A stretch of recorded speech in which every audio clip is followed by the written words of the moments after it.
Sa number 10, ginapaabot sa Provincial Health Office nga magasaka na gidman ang kaso sang dengue sa Negros Occidental sini nga 2025. Tunga-tunga pa lang sa 2024 nag-amat-amat na saka ang kaso. Patag ni Dr. Girly Pinunggan, ang Provincial Health Officer, sa cycle sang dengue sa kada 3 ka tuig nagasaka ang kaso sang dengue. Kag sini nga 2025 ang ikatatlo nga tuig. As of January 18, 296% na ang pagsaka sa kaso kag may duha ka mga dengue-related deaths. Ginatutukan karon sang PHO ang kampanya sa tanan nga mga LGU para sa matinlo nga palibot.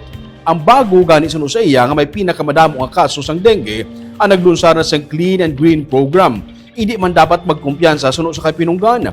Ang duha ka mga suspected dengue deaths ang gikan man gani sa mga lugar nga wala nalakip sa top 10 sa may pinakamadamo nga kaso sang dengue. Kag ini sila mga adults na dapat gilayon magpakonsulta suno sa iya ilabi na kung nakitaan sa simptoma kaangay sa paghilanat kag rashes. Ang mga napatay, late consult na? Medyo. Oo. Oo. So that's Pero why- hindi sila bala sa damo nga areas. cases. Oo.